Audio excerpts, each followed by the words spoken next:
വത്സലാസ് കിച്ചണിൽ ഇന്നത്തെ റെസിപ്പി ഒരു ക്രിസ്പി ദോശയാണ്, ഇൻസ്റ്റൻറ്റ് ദോശ.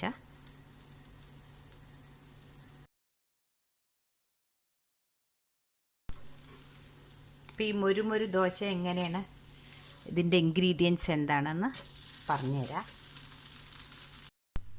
ദോശയ്ക്ക് വേണ്ടിയിട്ട് ഞാനിവിടെ ഒരു കപ്പ് റവ 125 ml, പിന്നെ ഒരു ടേബിൾ സ്പൂൺ പച്ചരിപ്പൊടി, ഒരു കപ്പ് തൈര് ഒരു ഇളം പുളിയുള്ള തൈരാണ്, പിന്നെ ഒരു 5 പീസ് ബ്രെഡ് സൈഡ് മുറിച്ച് വെച്ചിട്ടുണ്ട്.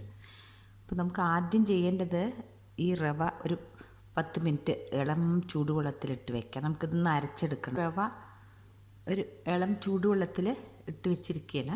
അപ്പോൾ മിക്സി ജാറിലേക്ക് ഈ ബ്രെഡ് ഒന്ന് പൊട്ടിച്ചിട്ട് കൊടുക്കുക. നമുക്ക് ഇതൊന്ന് പൊടിച്ചെടുക്കാം ഫസ്റ്റ്, എന്നിട്ട് ഇതെല്ലാം കൂടി അരയ്ക്കണം. ഇപ്പം ഞാൻ ബ്രെഡ് ഒന്നിങ്ങനെ പൊടിച്ചിട്ട് വന്നിട്ടുണ്ട്. ഇനി ഇതിലേക്ക് നമ്മളിത് കുതിർത്തി വെച്ച റവയുണ്ടല്ലോ,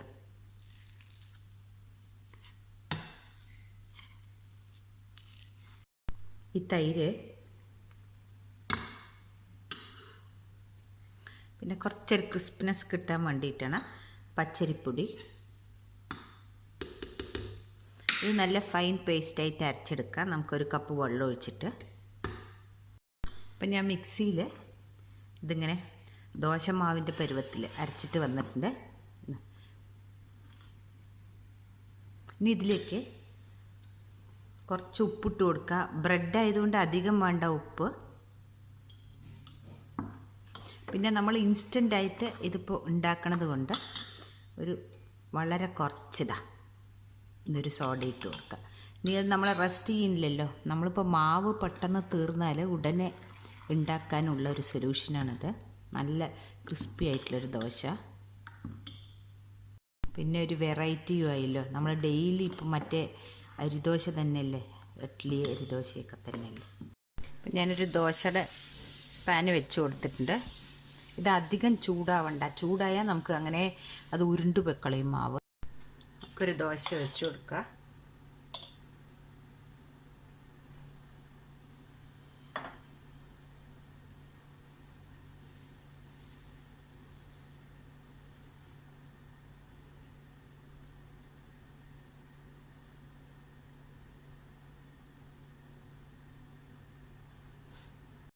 ഞാനിപ്പോൾ ഇതിലേക്ക് ഒരു ചെറിയൊരു ഉള്ളി കട്ട് ചെയ്ത് വെച്ചിട്ടുണ്ട്. ഉള്ളി റോസ്റ്റാണ് ഉണ്ടാക്കണത്.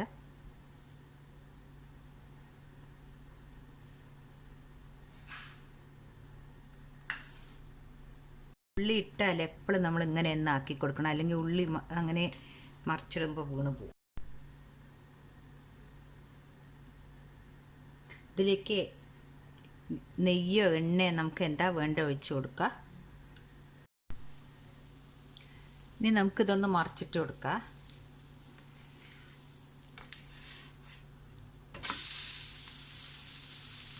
ഇത് കണ്ടില്ലേ ദോശ. നമുക്ക് അരി ഉഴുന്നും അരച്ചത് തീർന്നാൽ പെട്ടെന്ന് ദോശ വേണമെങ്കിൽ ഇങ്ങനെ നല്ല റോസ്റ്റായിട്ടുള്ള ദോശ ഉണ്ടാക്കിയെടുക്കുക. നല്ല ടേസ്റ്റും ഉണ്ടാവും ഇത്, കണ്ടില്ലേ. അപ്പോൾ ഇത് നിങ്ങളൊന്ന് ട്രൈ ചെയ്തിട്ട് ഇഷ്ടപ്പെട്ടാൽ എനിക്കൊരു ലൈക്ക് തരണേ. ഇനി അടുത്ത ദോശ നമ്മൾ ഉള്ളി ഇല്ലാണ്ട് വെറും ദോശ പറഞ്ഞു കൊടുക്കുക.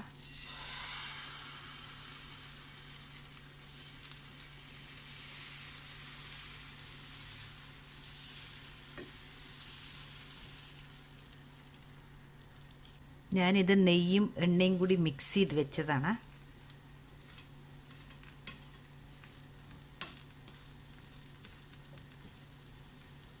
നല്ല ക്രിസ്പി ദോശയായിട്ട് കിട്ടുന്നുണ്ട്. നിങ്ങൾക്ക് ഈ വീഡിയോ ഇഷ്ടപ്പെട്ടാൽ തീർച്ചയായിട്ടും ലൈക്ക് ആൻഡ് ഷെയർ ചെയ്യണം. സബ്സ്ക്രൈബ് ചെയ്യാത്തവരൊന്ന് സബ്സ്ക്രൈബ് ചെയ്യണേ. ഈ വീഡിയോ ഇഷ്ടപ്പെട്ടാൽ താങ്ക് യു. ദോശയും ചട്നിയും റെഡി ആയിട്ടുണ്ട്. ഞാനിതിനൊരു ചുവപ്പ് കളർ ചട്നിയാണ് അരച്ചിരിക്കുന്നത്.